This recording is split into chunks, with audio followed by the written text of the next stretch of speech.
السلام علیکم ورحمۃ اللہ وبرکاتہ۔ الحمد للہ الذی لم یزل عالما قدیرا سمیعا بصیرا والصلاة والسلام علی من ارسل شاہدا ومبشرا ونذیرا اما بعد فاعوذ باللہ السمیع العلیم من الشیطان الرجیم من ہمزہ ونفخہ ونفثہ بسم اللہ الرحمن الرحیم فبشر عباد الذین یستمعون القول فیتبعون احسنہ اولئک الذین ہداہم اللہ واولئک هم اولو الالباب۔ وقال تعالی وننزل من القرآن ما هو شفاء ورحمة للمؤمنین۔ وقال علی افضل الصلاة والتسلیم الدعاء هو العبادہ۔ ناظرین، پیش خدمت ہے پروگرام دوائے شافی اور بارگاہ عزدی میں دعا ہے اللہ تعالیٰ اس پروگرام کے ضمن میں ہونے والی گفتگو کو کما حق سمجھنے اور سمجھ کر پھر اس پر عمل پیرا ہونے کی توفیق کامل مرحمت فرمائے۔ سبحانک لا علم لنا الا ما علمتنا انک انت العلیم الحکیم۔ ناظرین، آج کی اس مجلس میں ہونے والی گفتگو کا موضوع علامہ محمد بن ابی بکر بن ایوب الدمشقی المعروف بابن القیم رحمہ اللہ کی تالیف کردہ کتاب الجواب الکافی لمن سأل عن الدواء الشافی میں انہوں نے ایک نیا عنوان ذکر کیا ہے۔ گزشتہ جو ہم نے پروگرامز دیے ہیں اس میں زیادہ تر گفتگو دعا سے متعلقہ تھی، اور اب وہ ایک اور عنوان کے تحت ایک نہایت ہی اہم مسئلہ اور اس کی سمجھ لو کہ جو مسئلے میں پیچیدگیاں انسان محسوس کرتا ہے تو ان کو سمجھانے میں انہوں نے خوب ماشاءاللہ اپنی اس کتاب میں کتاب اللہ خاص طور پر اللہ رب العالمین کی آیات بینات سے اس کو دور کرنے کی کوشش کی ہے کہ کوئی بھی کسی قسم کا کوئی مغالطہ یا شک و شبہ نہ رہے اس سلسلے میں۔ آتے ہیں سب سے پہلے ہم اس عنوان کی جانب کہ جو انہوں نے ذکر کیا ہے اور پھر اس کے تحت جو مسئلہ انہوں نے حل کرنا چاہا اور سمجھانا چاہا ہے۔ فرماتے ہیں کہ ارتباط الخیر والشر بالعمل، کہ خیر اور شر کا عمل کے ساتھ ربط ہے۔ تو یعنی یہ نہیں ممکن کہ کوئی شخص جو ہے اس کو کوئی خیر برکت اور بلائی خوبی ملے تو وہ ویسے ہی مل جائے بغیر کسی عمل کے، بغیر محنت کے، کوشش کے، تگ و دو کے، سوچ سمجھ کے، فکر کے، کوئی بھی عمل یا کوئی کوشش ہو اس کے بغیر ممکن نہیں۔ اسی طرح اگر کسی شخص کو کوئی اللہ نہ کرے برائی لاحق ہوتی ہے، کوئی تکلیف یا دکھ یا کرب یا پریشانی یا شر، تو وہ بیٹھے بٹھائے بغیر کسی وجہ کے ہی اس پہ وہ آفت آ پڑتی ہے؟ نہیں۔ علامہ موصوف رحمہ اللہ نے اس بات کو اجاگر کیا ہے کہ اس کے پیچھے وجہ ہے، اس کا کوئی نہ کوئی سبب ضرور ہے۔ اس خاص طور پر اس عملی زندگی میں تو بہر صورت ضرور خیر و برکت اور بلائی کا جو انسان کو صلہ ملا ہے اس کے پیچھے بھی کوئی عمل ہوگا، اسی طرح برائی یا شر کا یا تکلیف اور مصیبت کا اس کے پیچھے بھی کوئی وجہ ہوگی، کوئی سبب ہوگا، کوئی علت ہوگی۔ تو گویا وہ یہ ذکر کرتے ہیں کہ سبب مسبب سبب کی وجہ سے ہے، معلول علت کی وجہ سے ہے، یہ اس طرح کرتے ہیں، اور مشروط شرط کی بنا پر ہے۔ تو یہ ہماری عملی زندگی میں یہ چیز موجود ہے، جبکہ بہت سارے لوگ جب عملی میدان میں خاص طور پر دینی عملی احکام تکلیفیہ شرعیہ خاص طور پر اس میں جب اس بات کو لیتے ہیں تو بہت سارے لوگ غلط فہمی کا شکار ہو کر نیک اعمال کو سر انجام دینا ہی چھوڑ دیتے ہیں۔ تو اس کو سمجھنا بہت ہی ضروری ہے۔ کہتے ہیں کہ وقد رتب اللہ سبحانہ، اللہ احکم الحاکمین نے یہ سنت طاہرہ رکھی ہے اپنی، حصول الخیرات فی الدنیا والآخرہ، دنیا اور آخرت میں بلائیوں، خیر اور خوبی کے حصول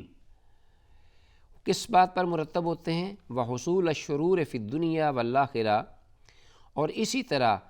دنیا میں اور آخرت میں جو شر اور ناکامی، نامرادی حاصل ہوگی، اللہ نے اپنی کتاب میں ان دونوں کو، یعنی خیر و برکت کو دنیا اور آخرت میں، شر اور فساد کو دنیا اور آخرت میں، اپنی کتاب قرآن حکیم میں جا بجا اعمال پر مرتب کیا ہے۔ کیا مطلب کہ اعمال ہی وہ ذریعہ ہیں خیر و برکت کا، بلائیوں کا، خوبیوں کا، اور اسی طرح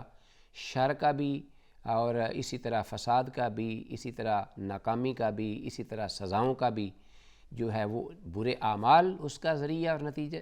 اس کا نتیجہ ہے، اور جو نیک اعمال ہیں وہ اچھائیوں کا ذریعہ ہے، اور اچھائیاں اور خوبیاں نتیجہ ہے نیک اعمال کی۔ آخر میں بعد میں فرماتے ہیں کہ یرتب الجزاء علی الشرط، مرتب کی جاتی ہے جزا شرط پر کہ یہ کام کرو گے تو یہ ہوگا۔ ایک تو کرمنی اکرم کا، جیسے کہا جاتا ہے کہ اگر تم میری عزت کرو گے تو میں تمہاری عزت کروں گا۔ تو یہ ایک بالکل واضح ہماری عملی زندگی میں ایک اصول ہے، اس سے صرف نظر نہیں کیا جا سکتا، اس سے انکار نہیں کیا جا سکتا، اور عقلی اور نقلی اور اس طرح تجربات اور واقعات اور فطرت اس پر شاہد ہیں۔ یہی وجہ ہے کہ جا بجا قرآن حکیم میں اس کے دلائل موجود ہیں جو علامہ موصوف رحمہ اللہ نے ذکر کیے ہیں۔ والمعلول علی العلہ، اسی طرح مرتب کی جاتی ہے، یعنی معلول علت کے جواب میں یا علت کے بدلے میں۔ کیا مطلب؟ مثلاً خاص طور پر ایک نشہ آور چیز ہے تو وہ نشہ آور چیز اس کو حرام قرار دیا گیا۔ ہو سکتا ہے کہ اس کے جو اس میں موجود اجزاء ہیں وہ حلال ہوں، لیکن ان کے ملنے سے اور کیفیت بدلنے سے جو ان کے اندر نشہ پیدا ہو جائے گا، سکر یا نشہ، وہ حرام ہے۔ اس کی وجہ سے وہ چیزیں جائز بھی استعمال کرنا اس انداز سے حرام ہوں گی، اس لیے کہ وہ علت نشہ اس کے اندر آ گیا ہے، جس کی وجہ سے اس علت، نشے کی علت کی وجہ سے اس چیز کو حرام قرار دے دیا گیا۔ اسی طرح والمسبب علی السبب، اور مسبب جو ہے وہ مرتب ہوتا ہے سبب پر، کہ وہ سبب نہ ہوگا تو مسبب نہیں ہے۔ سبب یہ جی آپ نے وہاں پہنچنا ہے، اس کے لیے آپ کو یہ تگ و دو اور محنت اور کوشش کرنی پڑے گی۔ اچھا رزلٹ لانے کے لیے، امتحان میں کامیابی کے لیے آپ کو یہ محنت کرنا ہوگی، آپ کو یہ تگ و دو کرنا ہوگی، یہ سلیبس ہے، اس کو آپ کمپلیٹ کر کے اس کو مکمل پڑھنا، یاد کرنا، سمجھنا ہوگا، تب آپ کا جو نتیجہ ہوگا کامیابی کا وہ آپ کو ملے گا۔ اب جو محنت کیے بغیر اور پڑھے بغیر اور اس سبب کے حصول کے بغیر مسبب جو کامیابی ہے امتحان میں، اچھی کامیابی، وہ ممکن نہیں۔ یہ وہ چیزیں ہیں کہ جو کہ انسان کی روزمرہ کے تجربے میں ہمیں واضح ہوتی ہیں، نظر آتی ہیں، لیکن جب معاملہ احکام تکلیفی یا شریعہ کا ہوتا ہے، اللہ کے احکامات، اوامر و نواہی،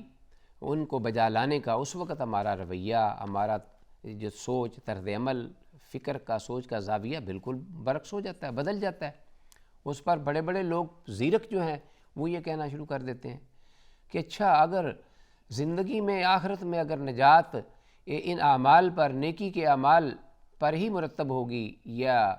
اسی پہ ڈپینڈ کرتی ہے کہ اچھے عمل کرو گے تو آپ جنت میں یا جاؤ گے یا کامیابی ملے گی، تو پھر یہ ہے کہ ٹھیک ہے، پھر وہ جو الگ اللہ اپنی ذکر کرتا ہے رحمتوں کا اور اپنے فضل کا اور اپنے کرم کا، وہ کیا چیز ہے، اس کی کیا اہمیت ہے، وہ کس لیے ہے؟ اگر ناکامی اور کامیابی جو ہے وہ ڈیپینڈ صرف اعمال پہ ہی کرے تو ناظرین یہ بہت بڑا دھوکہ ہے انسان کی ناکامی کا، اور یہ اصل میں شیطانی وسوسہ ہے، بہت خطرناک۔ اکثر و بیشتر جو پڑھے لکھے لوگ خاص طور پر اس میں گرفتار ہیں۔ ان پڑھ جو ہیں وہ تو بیچارے خوف سے، ڈر سے، وہ اس اعتبار سے جو کچھ انہیں بتایا جاتا ہے یا سنایا جاتا ہے یا وہ سمجھ پاتے ہیں اس پہ عمل کر لیتے ہیں، لیکن یہ جو ریشنلسٹ لوگ قسم کے عقل پرست یا جن کو ناز ہوتا ہے اپنے سکلز پر، اپنی مہارات پر، وہ پرکھتے ہیں اپنی ناقص عقل کے ذریعے وہ چیزیں کہ جو ان کی عقل کی کسوٹی پہ نہیں اوپر آ سکتی، نہ اتر سکتی ہیں، نہ پوری آ سکتی ہیں، تو ان کی سوچ سے یہ چیزیں ماورا ہیں۔ احکام تکلیفی شرعیہ ان کو اپنی عقل سے وہ ماپتے ہیں، سوچتے ہیں، جو صحیح آ جائے اس پر عمل کر لیتے ہیں، جو نہیں اس کو وہ ریجیکٹ کر دیتے ہیں۔ شریعت طاہرہ اگر عقل کا نام ہوتا تو آپ دیکھیے حضرت علی رضی اللہ عنہ کا وہ قول، تو پھر یہ کہ جو مسح ہے وہ پاؤں کے اوپر کی بجائے نیچے حکم ہوتا کہ جب آپ مسح کریں جرابوں موزوں پر تو پھر نیچے کیا کریں، اوپر نہ کیا کریں۔ وہ نیچے تو نہیں، اوپر صرف گیلے ہاتھ یا انگلیاں پھیرنے کا اوپر حکم ہے، لیکن اگر عقلی اعتبار سے دیکھیے تو وہ تو نیچے جو ہے وہ مٹی یا گرد یا کوئی پارٹیکلز جو ہیں وہ انسان کو اگر لگتے ہیں تو وہ نیچے لگتے ہیں، اوپر تو نہیں لگتے، لیکن حکم ہے کہ اوپر مسح کرو، نیچے نہیں۔ اور بھی بے شمار باتیں ہیں۔ تو لوگ کیا کرتے ہیں کہ وہ اپنی عقلی کسوٹی پر شریعت طاہرہ کو پرکھ کر پھر اس پر عمل کرتے ہیں، اور اس طریقے سے جو وحی الہی ہے اس کو بھی اللہ اکبر وہ کیا پابند بنا دیتے ہیں، خود بدلتے نہیں، قرآن کو بدل دیتے ہیں۔ ہوئے کس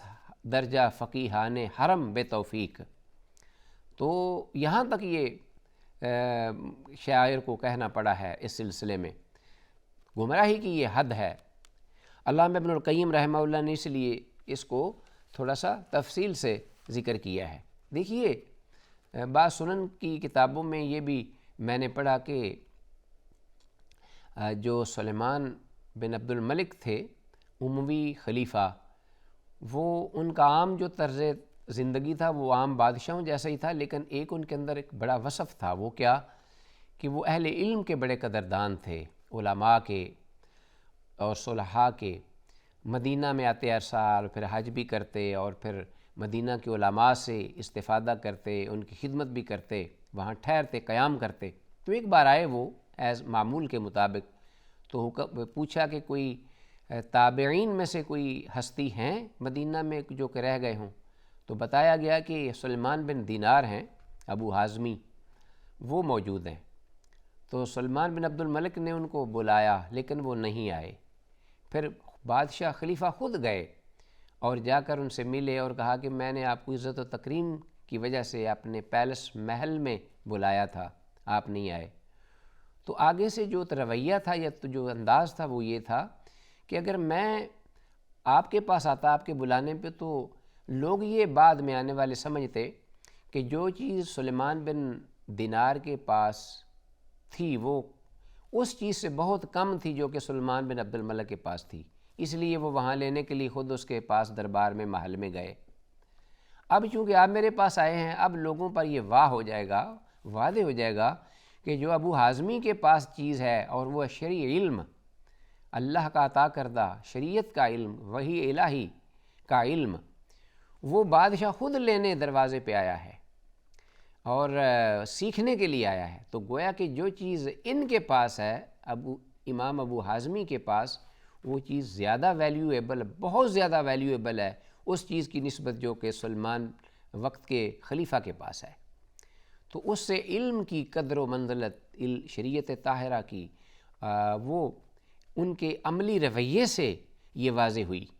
انہوں نے یہ باور کرایا۔ پھر بعد جو خلیفہ تھے اور وہ جو امام ابو حازمی تھے ان کے مابین سوال جواب بھی ہوئے خاصے، اور ان میں وہ جو سوال جواب ہیں وہ اس وقت گفتگو کا محل استشہاد ہیں۔ میں چاہوں گا اس طرف توجہ دلاؤں کہ ایک تو یہ سوال ہوا کہ ہم ڈرتے کیوں ہیں مرنے سے، موت سے ہمیں خوف کیوں آتا ہے؟ تو جو امام ابو حازمی ہیں رحمہ اللہ، انہوں نے جواب دیا کہ بات یہ ہے کہ ایک شخص ایک جگہ آباد کرتا ہے اور ایک ویران کرتا ہے، اجاڑتا ہے، تو ظاہر ہے کہ جو ویرانی کی جگہ ہے اس کو کوئی بھی پسند نہیں کرے گا، بلکہ وہ جو چیز بنائی گئی ہے، جس کو آباد کیا گیا ہے، ویرانے کو چھوڑ کر آبادی کی طرف جانے کو ہی ہر شخص لپکے گا۔ تو ہم لوگ کیا کرتے ہیں کہ ہم دنیا کو سنوارتے ہیں، بناتے ہیں، آباد کرتے ہیں، روشن کرتے ہیں اور رنگ رنگلیوں میں اس کو بھر دیتے ہیں، آخرت کو ہم اجاڑ دیتے ہیں، آخرت کو ہم برباد کر دیتے ہیں، ہم ویران کر دیتے ہیں، اس کی مطلق ہمیں پرواہ نہیں ہوتی۔ تو اب کون شخص ہے کہ جو اس آبادی کو چھوڑ کر ویرانے میں جائے؟ اگر معاملہ برعکس ہوتا، ہم دنیا کی پرواہ نہ کرتے اور آخرت کو آباد کرتے، تو ہر شخص جو ہے وہ لپکتا اس دنیا سے نکلنے کے لیے، اللہ کی رضا کے حصول کے لیے، اس جگہ کو حاصل کرنے کے لیے تڑپتا کہ ویلکم ٹو ڈیتھ، جس طرح کہ صحابہ کرام کہتے کہ خوش آمدید اے موت، خوش آمدید، اس لیے کہ انہوں نے آخرت کو بنایا تھا۔ تو امام محازمی رحمہ اللہ سے ایک اور سوال ہوا، وہ جو کہ اصل یہاں اس کا تعلق اس آج کی گفتگو سے ہے ناظرین، کہ کہتے ہیں سلمان بن عبد الملک خلیفہ کہ یہ بتائیے کہ حضرت ہمیں کیسے مجھے پتہ چلے گا کہ میں اللہ کی بارگاہ میں کامیاب ہوں یا ناکام ہوں؟ کیسے مجھے دنیا میں یہ اس کا احساس ہو سکتا ہے؟ کیسے میں یہ پرکھ سکتا ہوں؟ تو انہوں نے آگے سے یہ جواب دیا کہ اے خلیفہ، یہ تو بڑا آسان ہے، یہ تو بڑا بالکل واضح ہے اور کوئی مشکل نہیں اس میں، اس لیے کہ آپ نے اعمال کو کتاب اللہ کی کسوٹی پہ رکھو، اپنے اعمال کو قرآن مجید کے سامنے پیش کرو، فیہ ذکرکم افلا تعقلون قد انزلنا علیکم ذکرا کتابا فیہ ذکرکم، ہم نے آپ کی طرف ایک ایسا ذکر اتارا ہے کہ جس میں آپ سب کا ذکر ہے، موجود ہے، ایسا قرآن اتارا ہے۔ تو فیہ افلا تعقلون کہ تم عقل نہیں کرتے؟ دیکھو اپنے اعمال کو قرآن حکیم کی کسوٹی پہ رکھو تو خود ہی پتہ چل جائے گا، قرآن آپ کو بتا دے گا کہ آپ کامیاب ہیں کہ ناکام ہیں، کیونکہ ان الابرار لفی نعیم وان الفجار لفی جحیم، نیک لوگ جو ہیں وہ نعمتوں میں ہوں گے اور جو برے ہیں وہ جہیم میں ہوں گے۔ اب آگے سے وہ جواب دیتے ہیں کہ حضرت اگر یہ معاملہ ناکامی کا اور کامیابی کا ان اعمال پر ہے تو پھر رحمت خداوندی کیا ہے؟ وہی جواب لوگوں کے بارے میں جو مغالطہ ہوتا ہے کہ پھر رحمت خداوندی ایک الگ چیز ہے، وہ کس لیے ہے اگر اعمال ہی کامیابی کے لیے ہیں یا ناکامی کے لیے؟ تو آگے سے انہوں نے بھی یہی جواب دیا کہ یہ بھی غلط فہمی نہ رہے، سن لو، اللہ فرماتے ہیں الا ان رحمت اللہ قریب من المحسنین، کہ خبردار اللہ کی رحمت جو ہے وہ محسنین کے ہی قریب ہے، جو نیکوکار ہیں انہی کو ہی توفیق ملتی ہے اور ان پر ہی اللہ کی رحمت جو ہے وہ برستی ہے، اور اللہ انہیں نیکی کا جو ہے وہ فائدہ بھی دیتے ہیں، توفیق بھی دیتے ہیں، تو دیگر لوگ جو ہیں وہ اس سے محروم رہتے ہیں۔ تو یہ جواب بالکل کلیئر تھا۔ یہی بات علامہ ابن القیم رحمہ اللہ یہاں اپنے اس عنوان کے تحت ذکر کرنا چاہتے ہیں کہ ارتباط الخیر والشر بالعمل، کہ خیر اور شر کا جو تعلق ہے وہ اعمال کے ذریعے، عمل کے ذریعے ہے۔ جیسا عمل ہوگا، افعلوا ما شئتم کما تدین تدان، جس طرح چاہو ہاتھ کھلے ہیں کرو، جس طرح کا as you sow shall you reap, جیسا کرو گے ویسا بھرو گے۔ تو ناظرین، اللہ رب العالمین کی بارگاہ میں دعا ہے کہ جو کچھ ہم نے ذکر کیا، بیان کیا، اللہ تعالیٰ اس کو سمجھ کے اس پہ عمل کی توفیق دے۔ انشاءاللہ آئندہ پروگرام میں ہم تفصیل سے اس موضوع پر گفتگو کریں گے۔ جو کچھ سر دست کہا ہے اللہ رب العالمین اسی پر ہمیں توفیق دے کہ ہم عمل پیرا ہوں۔ السلام علیکم ورحمۃ اللہ وبرکاتہ۔